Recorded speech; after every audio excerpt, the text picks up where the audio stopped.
कुंज बिहारी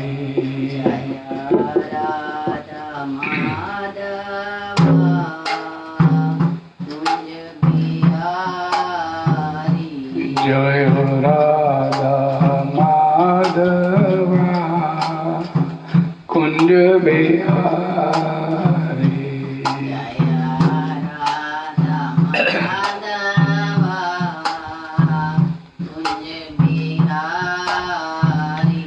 जय गोपीजन वल्लभ गिरिवरधारी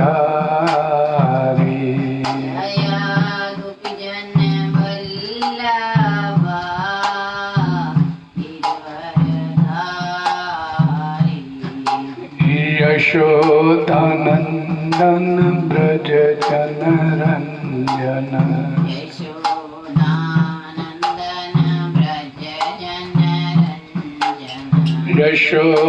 यशोदानंदन ब्रज जनरंजन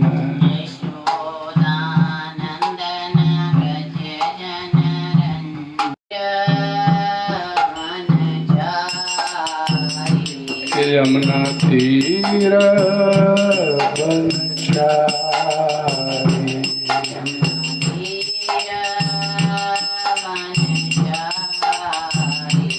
जय राधा माधवा कुंज बिहारी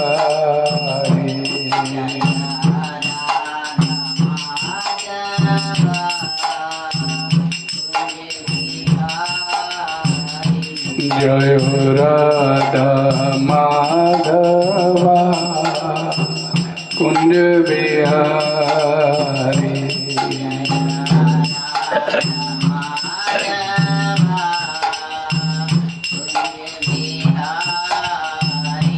हरे कृष्णा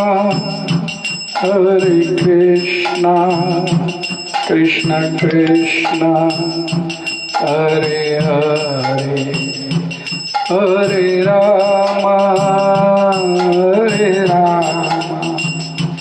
राम राम हरे हरे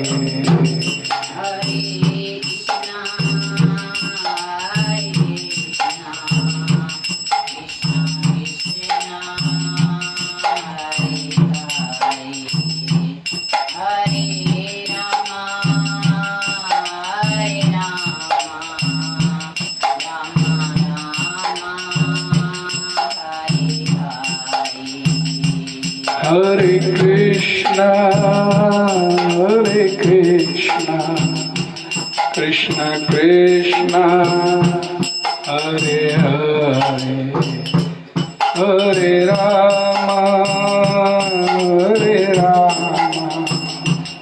राम राम हरे हरे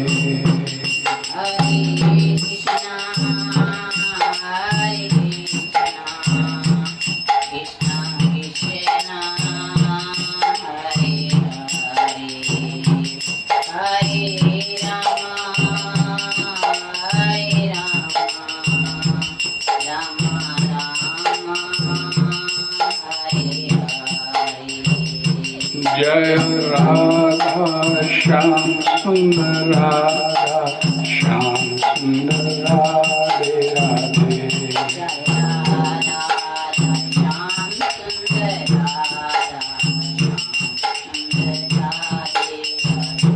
जय निताई गौर सुंदर निताई गौर सुंदर गौर हरि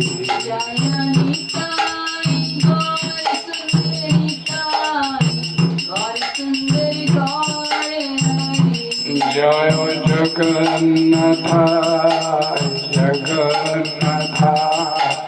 बलदेवा जय सुभद्रा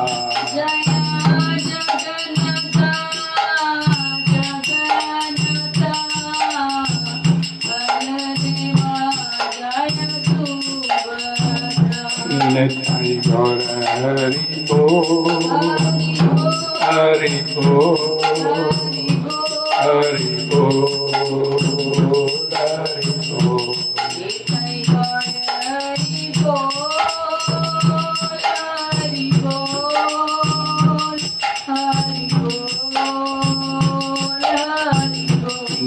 जय प्रभुपाद प्रभुपाद प्रभुपाद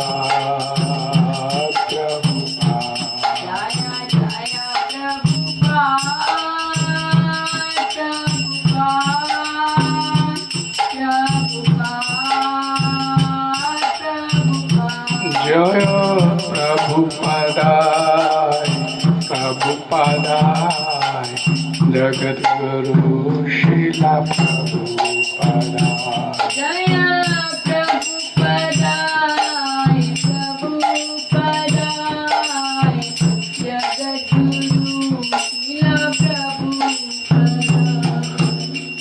हरि नाम संकीर्तन की जय, जगत गुरु श्री प्रभुपाद की जय। ओम नमो भगवते वासुदेवाय।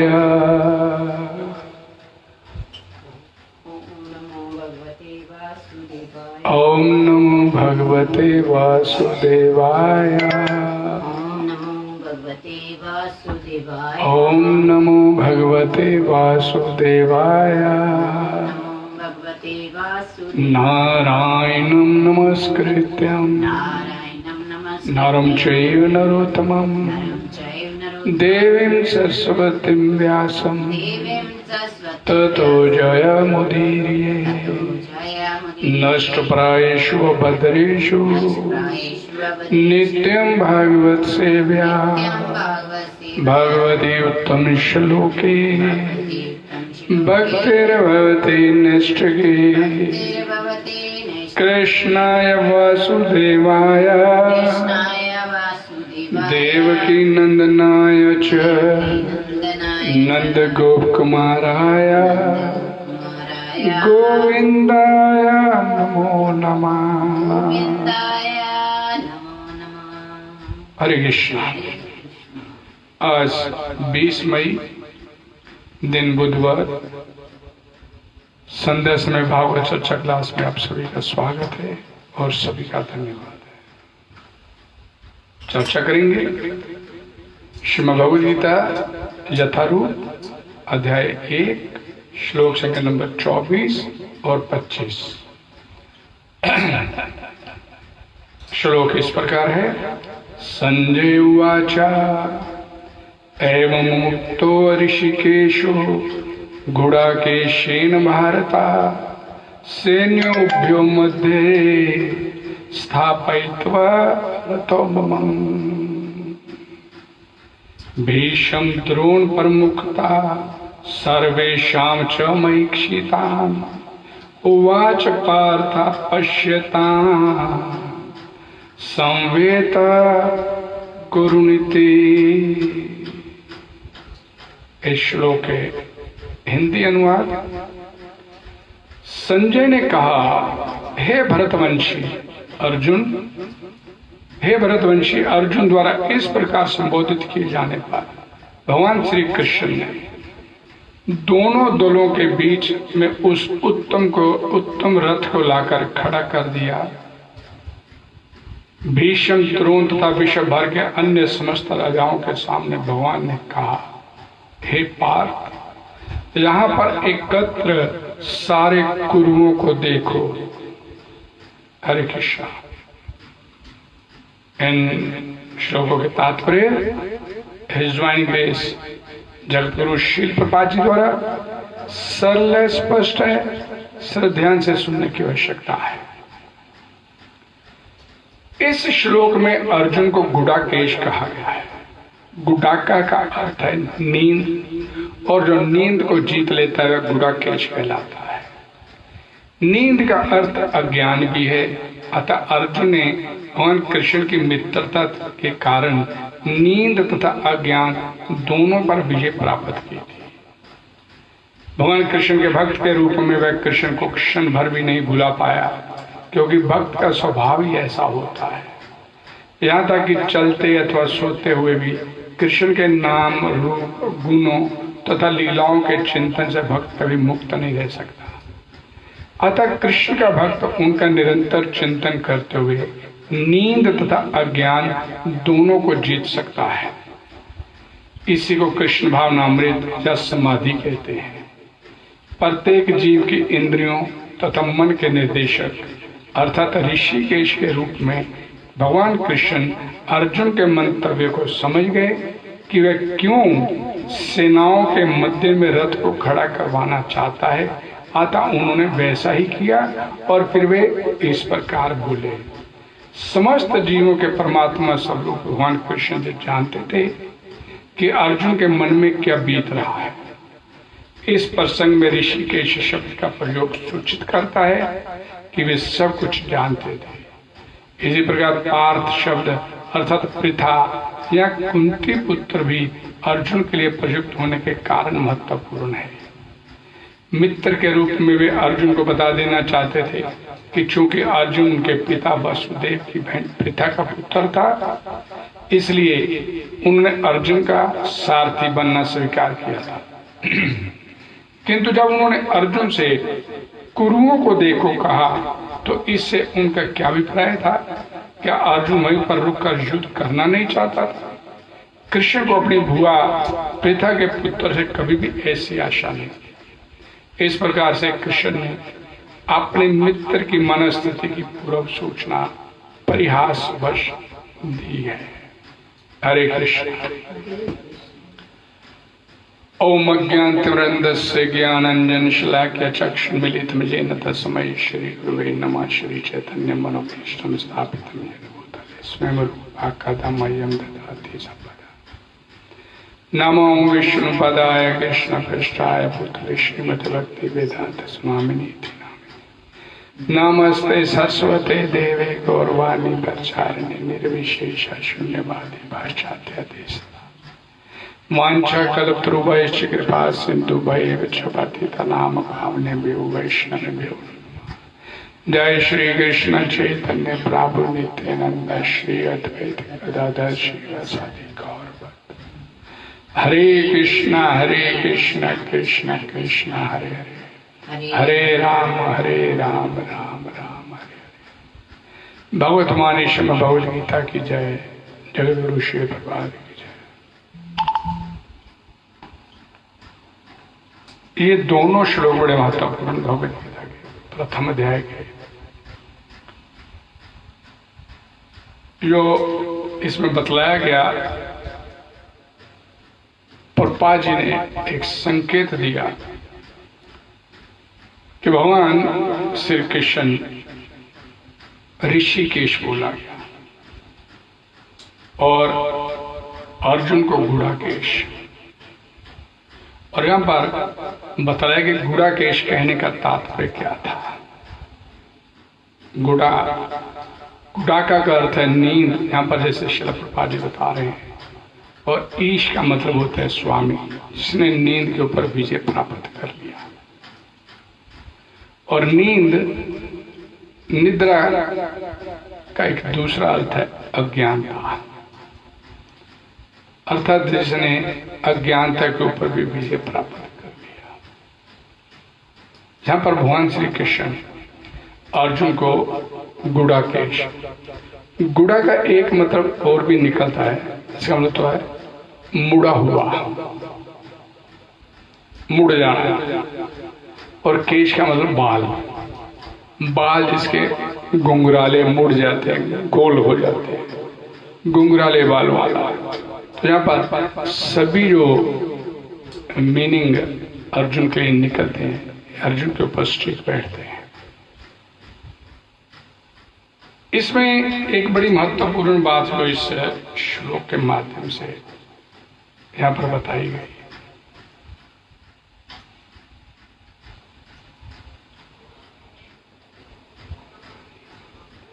जो निद्रा आलस्य के सुख का गुलाम होता है, उसको यहां नहीं बोला गया। गुड़ाकेश का मतलब अर्जुन, जिसने अज्ञानता के ऊपर निद्रा के ऊपर विजय प्राप्त किया, जो विषय भोगों का सेवनकारी नहीं होता, केवल भगवान का दास, भगवान का सेवक, भगवान का मित्र। और अर्जुन का तो वैसे ही भगवान के साथ सखा भाव में उनका संबंध जुड़ा था। और सखा भाव में क्या कि अर्जुन जो जो आदेश देते हैं भगवान श्री कृष्ण उन आदेशों की पालना करते हैं। अर्जुन ने बोला मेरा रथ दोनों सेनाओं के बीच में ले लिया जाए। भगवान श्री कृष्ण ने एक आज्ञा पालक के सारथी की भांति उस रथ को दोनों सेनाओं के बीच में लाकर खड़ा कर दिया, जैसा कि श्लोक में बताया गया। और ऋषिकेश इंद्रियों का नाम, जो सेंसेस हमारी हैं, इनको बोला जाता है ऋषि। और जो इंद्रियों के स्वामी हैं ऋषिकेश, ईश स्वामी। ऋषिकेश भगवान श्री कृष्ण का एक नाम है ऋषिकेश, जो इंद्रियों के स्वामी हैं। और भगवान श्री कृष्ण अर्जुन की इंद्रियों के भी स्वामी हैं। अर्जुन के मन में क्या चल रहा है या उसके मन में क्या चलाना है, ये भगवान श्री कृष्ण जानते थे इस बात को। ये श्लोक किस लिए महत्वपूर्ण बोला कि मैंने बोला कि इस श्लोक के में ऐसा भाव यहां पर व्यक्त किया गया कि जिसमें भगवान श्री कृष्ण के इस बात का संकेत मिलता है कि वो अर्जुन को माध्यम बनाकर भगवत गीता का संदेश कलियुगी बद्ध जीवों को देना चाहते हैं। वो कैसे, यहाँ पर इस श्लोक को पूरी तरह से पढ़ने से स्पष्ट होता है। ऋषिकेश कहने का तात्पर्य जो मन, इंद्रियां आदि सभी के प्रेरक हैं, सबको आज्ञा देने वाले हैं, वही अंतर्यामी भगवान यहाँ पर अर्जुन की आज्ञा का पालन कर रहे हैं। अर्जुन ने जो कह दिया भगवान श्री कृष्ण वो कर रहे हैं। रथ को दोनों सेनाओं के बीच में लाके खड़ा कर दिया। जहां दोनों सेनाओं के बीच खाली जगह पड़ी थी, भगवान ने अर्जुन के उस श्रेष्ठ रथ को वहां पर ले जाकर खड़ा कर दिया। और उस रथ को भगवान ने बड़े ऐसे चतुराई के भाव से खड़ा किया, यहाँ अर्जुन को अपने पारिवारिक संबंध वाले जितने भी संबंधी हैं उसको दिखाई दिए। भीष्म पितामह, आचार्य द्रोण और कौरवों के सेना के मुख्य राजा लोग जो वहां पर मौजूद थे, जिनका अर्जुन के साथ एक पारिवारिक संबंध भी जुड़ा हुआ था। और उसके बाद अर्जुन को भगवान श्री कृष्ण क्या बोलते, रथ को खड़ा करने के बाद उवाच पार्थ से कहा पश्यताम संवेतान कुरुन इति। इस बात को कहने में कुरुनीति, कुरुवंश के सभी सदस्यों को उसका जिक्र आ जाता है। धृतराष्ट्र के पुत्र और पांडव के पुत्र ये दोनों ही कुरुवंशी थे और युद्ध के लिए एकत्र इन कुरुवंशियों को देख भगवान ने जब बोला पश्यतान, इनको देखो, हितान पश्यतान, इन सबको देखो। पश्यतान कहने का तात्पर्य अर्जुन के भीतर ये भाव भगवान पैदा करना चाहते थे कि हम सब एक हैं। ये भीष्म पितामह तुम्हारे दाताश्री, ये द्रोणाचार्य तुम्हारे गुरु हैं, ये जितने राजा लोग तुम्हारे सामने खड़े हैं, ये मामा चाचा ताया, ये तुम्हारे सारे संबंधी हैं। कुरुनीति, इन कुरुओं को देखो, भगवान श्री कृष्ण ने वहां पर बोला। और ये भाव पैदा हो जाए कि इस पक्ष के हैं या तुम्हारे पक्ष के हैं या उधर वाले पक्ष, अच्छे हैं बुरे हैं, सदाचारी हैं अवगुणी हैं, चाहे दुराचारी हैं, ये सब है तुम्हारा परिवार।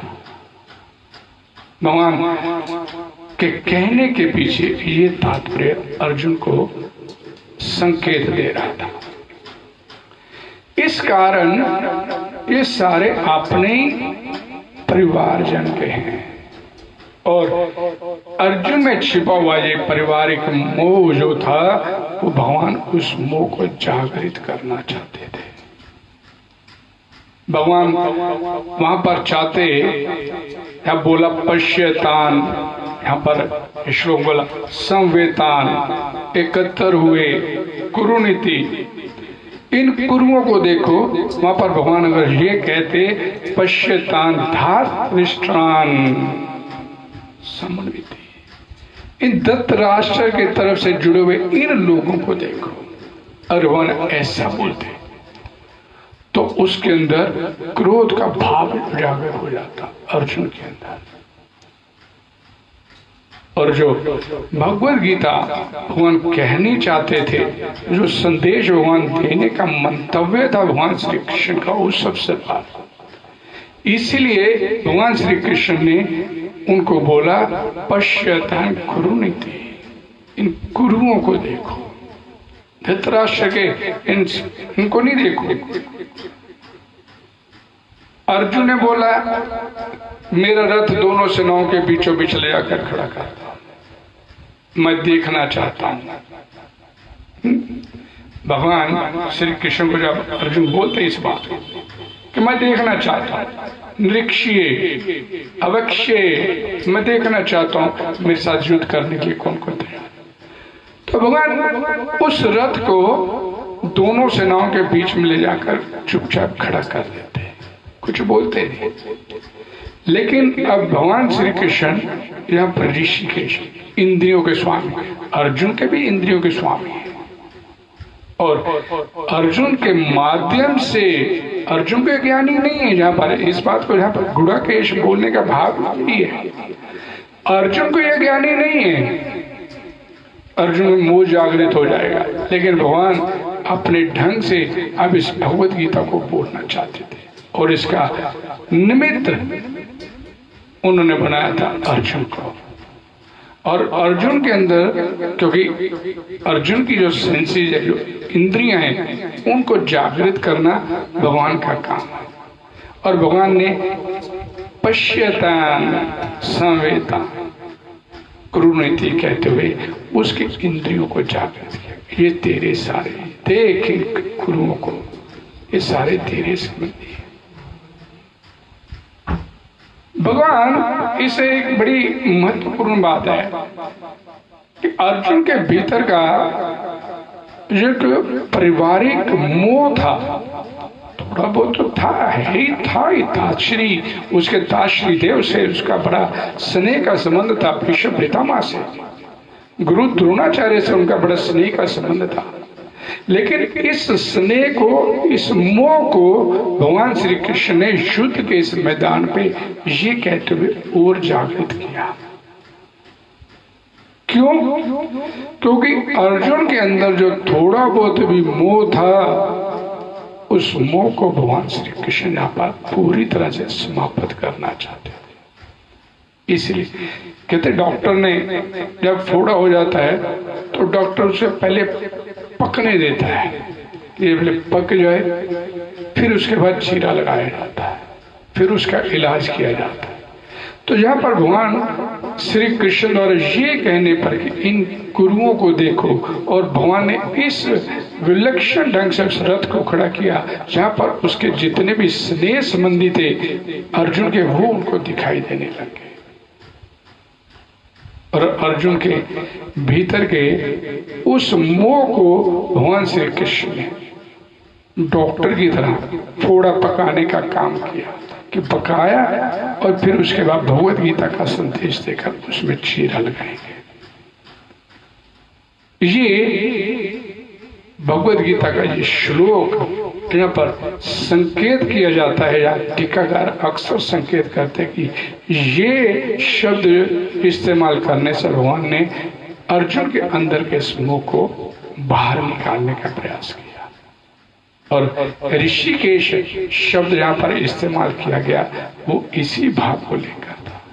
भगवान सभी के इंद्रियों के स्वामी हैं और अर्जुन के भी इंद्रियों के भगवान स्वामी हैं, इसलिए उन्होंने कुरुन पश्य ये कहते हुए अर्जुन के अंदर उस मोह को जागृत किया। एक बड़ा ध्यान से समझने वाली बात है कि एक होता है पारिवारिक स्नेह और एक होता है भगवत स्नेह। पारिवारिक प्रेम और भगवत प्रेम, इन दोनों में बहुत अंतर है। अंतर विशेषकर क्या होता है? जो परिवार में ममता युक्त स्नेह प्रेम हो जाता है तो उसमें जो परिवार के अवगुणों की तरफ ध्यान नहीं जाता, परिवार के अवगुणों की तरफ ध्यान नहीं दिया जाता। अर्जुन को मोह हो गया, उससे प्रेम हो गया अपने परिवार से, जब उन्हें लड़ने से मना कर दिया तो वो उनके अवगुणों को नहीं देख रहा, दुर्योधन के अवगुणों को नहीं देख रहा। मेरे मित्र, मेरे भाई, मेरे संबंधी, मेरे सारा कुछ। एक पारिवारिक मोह, पारिवारिक स्नेह, पारिवारिक प्रेम में फिर परिवार के अवगुणों की तरफ ध्यान नहीं दिया जाता। और इस तरह जब भगवान किसी भक्त से प्रेम करते हैं, भगवत प्रेम जो होता है, भगवान किसी भक्त से प्रेम करते हैं तो भगवान भी भक्त के अवगुणों की तरफ ध्यान नहीं देते। भगवान जब किसी से प्रेम करते हैं तो भगवान प्रेम करने वाले के अवगुणों की तरफ ध्यान नहीं देते फिर। और भगवान तो अपने भगवत गीता में उन्होंने जगह जगह पर बोला, मेरे अंश है, मेरी संतान है, मेरा तो सभी से स्नेह, मैं कोई मेरे को प्रिय नहीं, कोई मेरे को द्वेषी नहीं है, मैं ना किसी से द्वेष करता हूँ, सब मेरे लिए समो हम समुद्देश, मेरे लिए सभी बराबर है। तो भगवान लेकिन जब प्रेम करते हैं तो प्रेम करने वाले से भगवान उस भक्त के अवगुणों की तरफ ध्यान नहीं देते। और भगवत प्रेम में भाव की प्रमुखता होती है। भाव क्या है? और पारिवारिक पर जो प्रेम होता है उसमें शरीर और उनकी होने वाली क्रियाओं की प्रमुखता होती है। ये बड़ी महत्वपूर्ण बात है। और भगवद गीता का आधार, मूलभूत आधार ही इस पारिवारिक स्नेह को खत्म करके भगवत प्रेम में परिवर्तित करना मुख्य आधार है। ये भगवद गीता का आत्मा परमात्मा का अंश है। भगवान बोलते मम अंशो, मेरी संतान हो, मेरे अंशो। मोह भगवान के साथ, भगवान बोलते मोह मेरे साथ। तो संसार के साथ क्या? संसार के साथ आपका कर्तव्य पालन। संसार के साथ आप सिर्फ कर्तव्य पालन करो। आपका जो कर्तव्य है उसका पालन करो, मोह नहीं उससे रखो। निर्ममो निरहंकारा, भगवद गीता के 12वें अध्याय में भगवान ने अपने भक्त के लिए प्रमुख लक्षण बताए। हमारा भक्त होता है उसका इस संसार के प्रति निर्ममो, निरहंकारा, अद्वेष्टा, सर्वभूताना। लेकिन संसार के जितने भी जीव हैं उनके साथ कर्तव्य पालन होना चाहिए। मोह भगवान बोलते हैं मेरे साथ, संसार में रहते हुए अपने सारे कर्म करो। भगवान बोलते हैं कर्म आपने सारे करने हैं, लेकिन कर्म करते हुए इस संसार के प्रति आपके मन में मोह जागृत नहीं होना चाहिए। मोह भगवान के साथ आपका होना चाहिए, स्नेह भगवान के साथ होना चाहिए, प्रेम भगवान के साथ आपका होना चाहिए। भगवद गीता की भूमिका में जब भगवान श्रील प्रभुपाद जी ने भगवद गीता एक भूमिका, एक ऐसा पार्ट है भगवद गीता यथारूप का। अगर कोई उस भगवद गीता की भूमिका कोई अच्छे से पढ़ ले, जो श्रील प्रभुपाद जी ने भूमिका लिखी है, तो उसको शायद भगवद गीता को पूरा पढ़ने की आवश्यकता नहीं पड़ेगी, उसी से उसका काम हो सकता है। भगवद गीता की भूमिका में भगवान से श्रील प्रभुपाद जी बताते हैं कि मोह कैसे होना चाहिए भगवान के साथ। एक स्त्री ब्याह करके अपने पति के घर गई और पति के घर में उसका वहां पर किसी दूसरे के साथ संबंध बन गया, पति को छोड़, ये बोलते जार पति। अब उस संबंध का उसके पति को पता नहीं चले, वो स्त्री अपने पति के घर में रहते हुए अपने पति के सारे कार्य बड़ी कुशलता पूर्वक करती है। उसको समय पे कपड़ा देना, समय पे भोजन देना, समय पे उसकी सारी सुख सुविधाओं का ध्यान रखना, इसलिए कि उसको मेरे ऊपर शक नहीं हो। लेकिन वो सारे कार्य करते हुए उसका वास्तव में ध्यान कहाँ होता है? उस जार पति की तरफ। अर्थात उसका मन जो है उधर टिका हुआ है, लेकिन कार्य वो इस संसार में बैठे अपने पति के घर में कर रही है। ठीक इसी तरह पापा जी बोलते हैं, आपका मन जो है वो आपका भगवान के साथ जुड़ा होना चाहिए। इस संसार में रहते हुए आप कर्म करो। जैसे भगवान श्री कृष्ण ने भगवत गीता में अर्जुन को बोला कि कार्य अपने तू सारे कर इस संसार में रहते हुए, लेकिन अपना मन मेरे को, मन मना भव, अपना मन मेरे मन वाला हो जा। एक संदेह उत्पन्न किया किसी भक्त ने, तो उसका जवाब भी भगवत गीता के तात्पर्य में श्रील प्रभुपाद जी देते। भाई अर्जुन के सामने तो भगवान श्री कृष्ण थे, तो उसने अपना मन भगवान के ऊपर टिका लिया,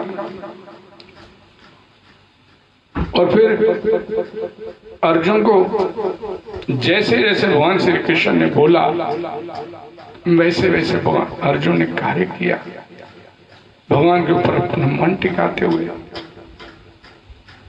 तो उसको तो सिद्धि प्राप्त हो गया। अब हम कलयुगी जीव हैं, हमारे सामने तो भगवान श्री कृष्ण नहीं है, तो हम अपने जीवन के कार्य इस प्रकार कैसे करें? तो श्रील प्रभुपाद जी ने इस शंका का समाधान करते हुए बतलाया कि हमारी स्थिति अर्जुन से भी बेहतर है। अर्जुन ने भगवत गीता जो 700 श्लोक भगवान श्री कृष्ण से सुने, भगवान श्री कृष्ण ने एक बार पूरे 700 श्लोक बोल दिए, और अर्जुन को कहीं ये अवसर नहीं अर्जुन ने भी दिया कि भाई भगवान जरा स्लो बोलो, धीरे बोलो, मैं समझ नहीं पाया जी, श्लोक दोबारा बोलो। यानी रीटेक करने का अवसर नहीं था वहां पर। भगवान श्री कृष्ण बोलते जा रहे हैं और अर्जुन उसका श्रवण करता चला जा रहा है। लेकिन हमारी स्थिति भगवान श्री कृष्ण द्वारा बताई कि उस भगवत गीता के आदेशों को समझने के लिए अर्जुन से कहीं बेहतर है। बेहतर कैसे है कि वो 700 श्लोक अर्जुन को भगवान श्री कृष्ण ने सुनाए, वो 700 श्लोक आपके पास लिखित रूप में Bhagavad Gita as it is आपके सामने पड़े। कोई एक श्लोक आपको समझ में नहीं आए तो उसको दोबारा पढ़ो, तीसरी बार पढ़ो, चौथी बार पढ़ो, समझ। हालांकि यहाँ पर श्रील प्रभुपाद ने बोला है कि भगवत गीता को समझने के लिए आपको अर्जुन की तरह अपना भाव पैदा करने पड़ेगा, और दूसरा इस भगवत गीता को अगर आप वास्तव में समझना चाहते हो तो अपने किसी प्रामाणिक गुरु के मार्गदर्शन में से समझने का प्रयास करो। लेकिन हमारी स्थिति, हमारे पास अर्जुन से बेहतर स्थिति में कि हमारे पास से 700 श्लोक भगवत गीता के लिखे हुए एज इट इज पढ़े हैं। इसीलिए श्रील प्रभुपाद ने इस बात के ऊपर भी जोर दिया कि इस संसार में रहते हुए इस मन को भगवान के ऊपर टिकाने के लिए कभी भी जीवन में मनोमुखी होने का प्रयास मत कीजिए कि मेरे मन में आए मैं ऐसे करूंगा, मेरे मन में आए ऐसे है, ये मेरे मन में ऐसे। भगवद गीता का जो श्लोक है मेरे मन में, इसका अर्थ ये होगा, बस यही ठीक है। नहीं, जीवन में कभी भी मनोमुखी होने का प्रयास मत कीजिए। जीवन में सदैव शास्त्र उन्मुखी, गुरु उन्मुखी बनने का प्रयास कीजिए। गुरु क्या कहता है, गुरु के आदेश, गुरु वही बोलेगा जो भगवान श्री कृष्ण ने बोला है। और गुरु द्वारा जब इस भगवत गीता को समझने का प्रयास आप करेंगे, प्रामाणिक गुरु शिष्य परंपरा में रहते हुए, तो ये भगवत गीता आपको बड़ी जल्दी आपके अंदर उतरती चली जाएगी। लेकिन अगर यही भगवत गीता आपने किसी पेशेवर से, वाचक से इसे समझने का प्रयास किया, तो भगवत गीता ऊपर से निकल जाएगी। इसलिए ये बड़ी बात महत्वपूर्ण है कि अगर आप जीवन में जो इस, जैसे श्लोक में बोला गया कि इस संसार से अपना स्नेह खत्म करके भगवान के साथ अपने स्नेह को जोड़, स्नेह तो भगवान के साथ है, प्रेम भगवान के साथ हमारा है, हमारा भगवान के साथ नित्य संबंध है, लेकिन वो संबंध इस समय हमारा सुप्त अवस्था में पड़ा हुआ है। प्रेम जो भगवान के साथ हमारा जो प्रेम है, इस संसार में आने के बाद ये प्रेम हमारा इस संसार में अलग अलग अंगों में बट गया। भाई के साथ प्रेम, पति के साथ प्रेम, पत्नी के साथ प्रेम, माता के साथ प्रेम, मित्र के साथ प्रेम, अलग अलग जगह हमारा प्रेम बढ़ता चला गया। लेकिन शास्त्र बोलते हैं ये प्रेम शब्द जो है ये मुख्यतः भगवान और जीव के मध्य ही इस प्रेम का सार्थकता प्रतीत होती है। जो इस संसार में हम प्रेम की परिभाषा जिसे समझते हैं वो प्रेम नहीं है, वो प्रेम एक स्वार्थ भावना के ऊपर आधारित है। मेरे को इस व्यक्ति से प्रेम है, तो प्रेम का भाव क्या है कि इस व्यक्ति के साथ मेरे को प्रेम है, इसके कहने के पीछे जो मुख्य आशय क्या होता है, इस व्यक्ति से बना के रखने से कल को मेरा कोई काम निकल सकता है। बड़ा जी हमारा आपस में प्रेम है। वो प्रेम तब तक है जब एक दूसरे के स्वार्थ पूरे हो रहे हैं। जिस दिन स्वार्थ पूरे होने में कोई अड़चन आ गई, उसी दिन आपका प्रेम खत्म।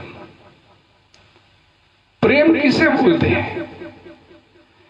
प्रेम प्रेमी अपने प्रेमास्पद से, जिससे प्रेम किया जाता है उससे प्रेम करता है प्रेमास्पद से, तो उससे ये उसके मन में भाव होता है कि जिससे मैं प्रेम करता हूं इसको कैसे अधिक से अधिक सुख, कैसे अधिक से अधिक आनंद प्राप्त हो सके।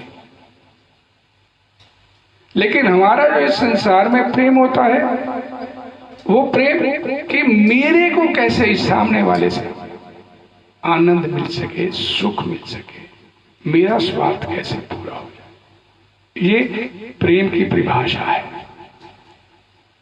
और ये प्रेम जो है इस संसार में स्वार्थ प्रेरक प्रेम बोला जाता है। श्रील प्रभुपाद जी बोलते हैं ये प्रेम शब्द इस धारा का शब्द नहीं है, ये आध्यात्मिक लोक का शब्द है। ये भगवान और भगवान के जीवों के मध्य जो प्रेम है वो प्रेम को उद्धत करता है। एक बड़ा महत्वपूर्ण बात, एक छोटा सा दृष्टांत है कि हमारा जो इस संसार में प्रेम होता है वो किस भावना पर होता है। एक छोटा सा दृष्टांत है, उसका जो दृष्टांत तो निचले दर्जे का है, लेकिन इसका जो भाव इसमें से निकलता है ये बड़े उच्च दर्जे का है। एक वेश्या को उसके किसी यार ने मिलने के लिए बुलाया,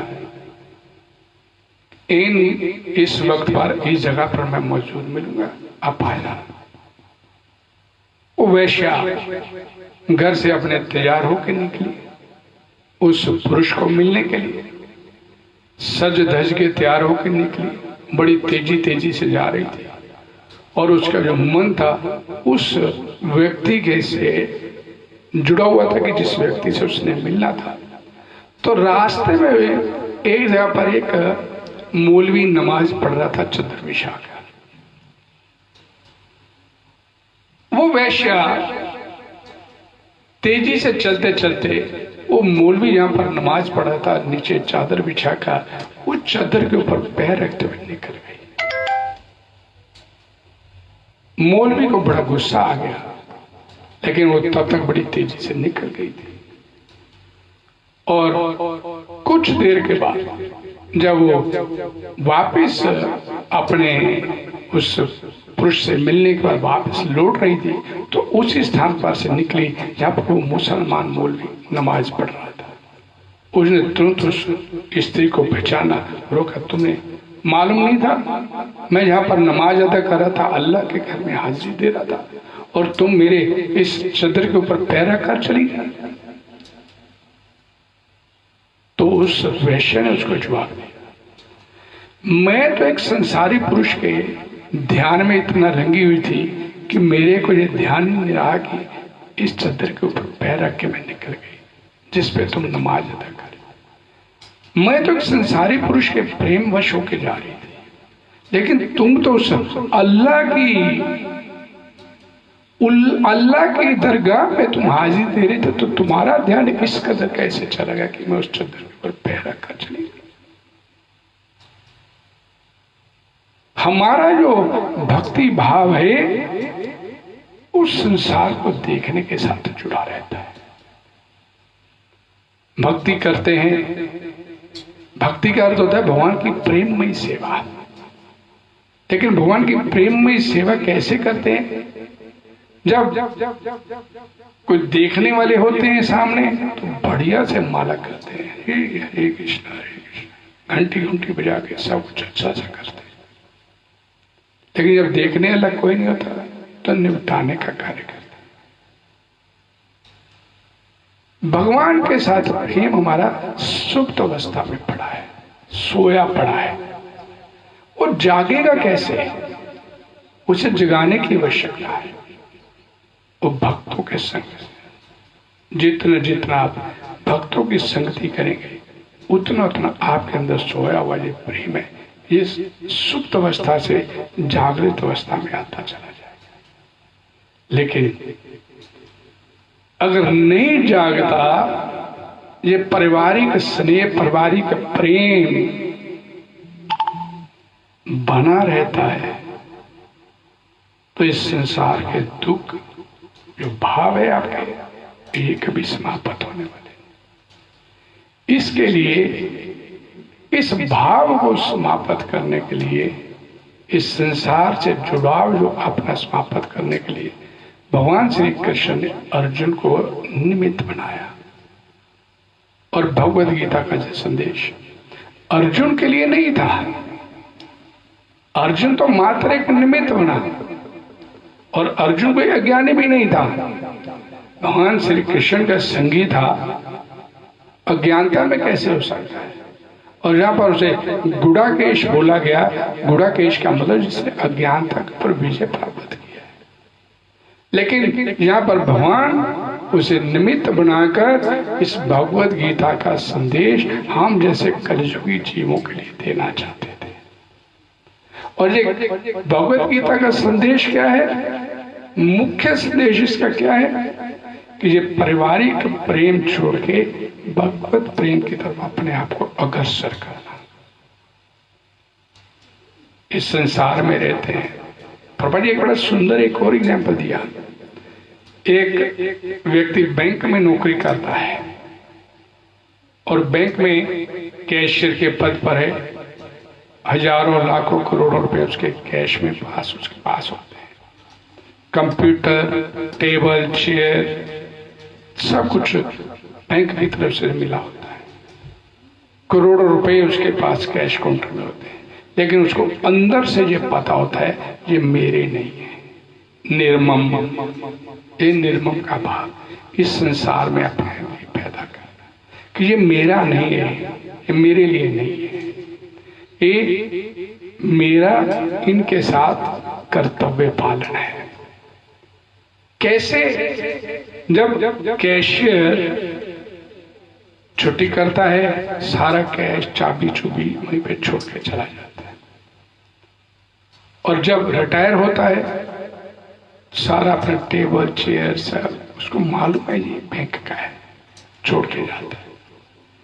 यही भाव इस संसार के साथ रहने समय होना चाहिए। भगवान ने ये भाव कैसे उत्पन्न हो, तो भगवान ने बड़ा, श्रील प्रभुपाद ने बड़े सुंदर ढंग से इसको अपने एक तात्पर्य में बतलाया। ये भगवान ने मेरे को पत्नी दी है, भगवान ने जो मेरे को संतान दी है, मेरे को अपनी संतान का पालन पोषण करना है। ये भगवान की संतान दी हुई है, भगवान की है, मेरे को इसका पालन पोषण करने की भगवान ने जिम्मेवारी लगाई। ये मेरे माता पिता है, ये भगवान द्वारा प्रदत्त है, और मेरे को इनकी सेवा करना है, ये भगवान ने मेरे को जिम्मेवारी दी है। अपना हर कार्य कृष्णा कॉन्शियसनेस में रहते हुए करना। कोई भी आपके जीवन का कार्य आप जो करें उसे भगवान को समर्पित करते हुए कर देना। मैं नौकरी करने जाता हूं तो इसलिए जाता हूं कि भगवान ने मेरे को एक परिवार दिया है, उसका पालन पोषण करना मेरी जिम्मेवारी। अर्थात यत करोसी यत जोहोसी यत असनसी ददासी यत तपस्यसी तत कुर्ष्व मदर्पणम।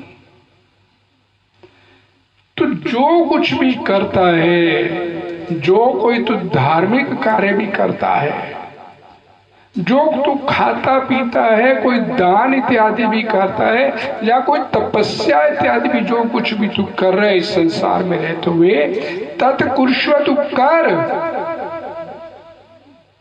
लेकिन कैसे कर? मदर्पणम, मेरे को अर्पित करते हुए कर। उसका फल, उसका श्रेय खुद लेने का प्रयास नहीं कर, भगवान की सेवा मानते हुए कर।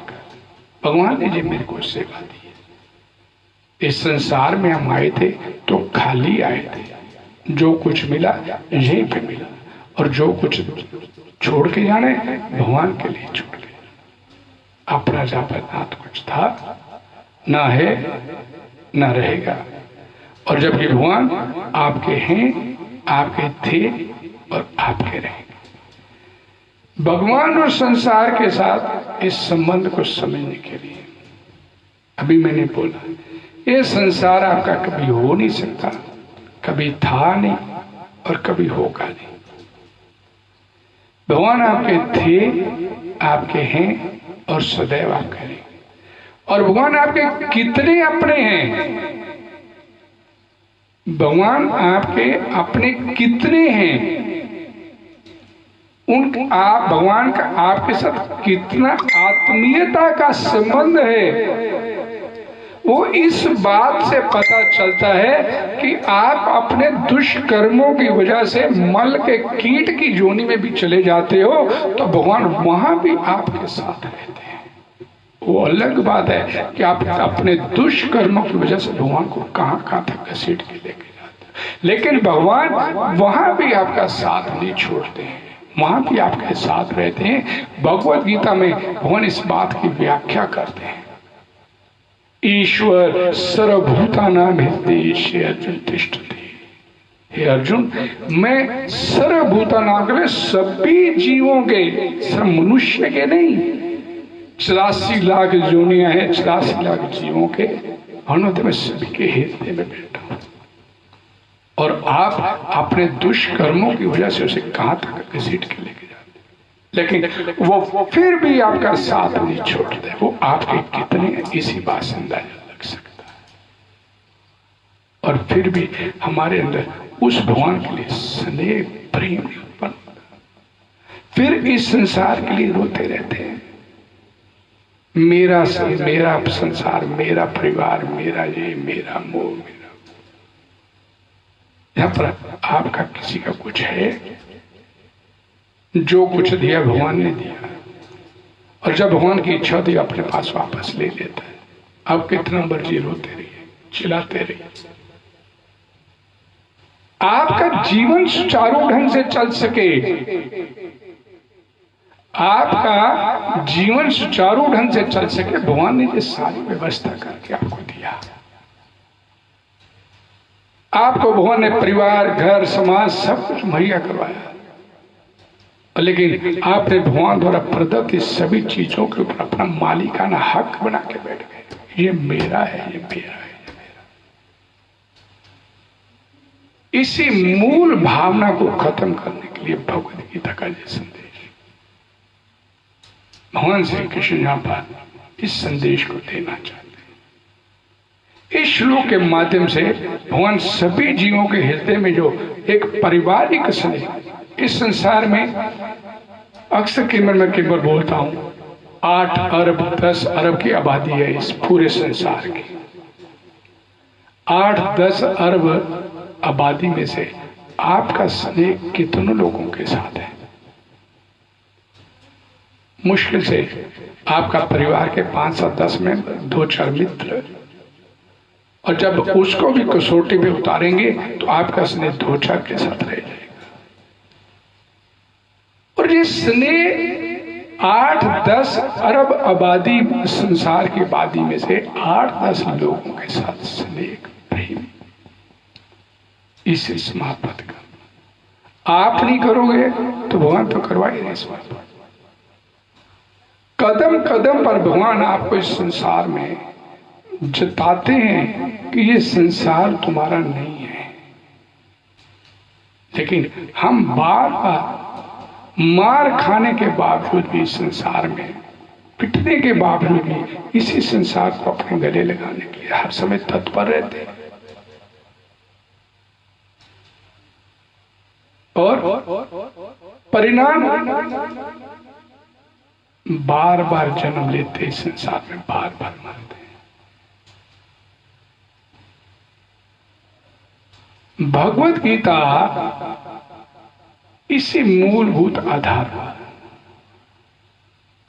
भगवान आपके हैं, आपके थे और आपके रहेंगे, और इसके साथ कैसे जुड़ना है, इस सारा पूरी भगवत गीता में भगवान ने भक्ति योग, सर्वोच्च भक्ति योग को माध्यम में रखते हुए, अर्जुन ने जिस भाव से इस भगवत गीता को भक्ति योग के माध्यम से स्वीकार किया, उसी भाव से गुरु शिष्य परंपरा के तहत आपने किसी योग्य सुविज्ञ गुरु के मार्गदर्शन में इस भगवत गीता को समझने का प्रयास करेंगे तो बड़ी तेजी से आपके अंदर उतरती चली जाएगी।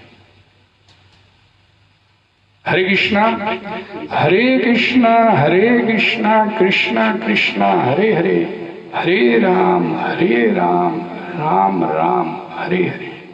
जगद्गुरु श्री प्रभुपाद की जय। आप सभी से प्रार्थना है, कल फिर इसी जगह पर भगवद गीता को लेकर शाम को 5 बजे। आपका बहुत बहुत धन्यवाद। श्री प्रभुपाद की जय।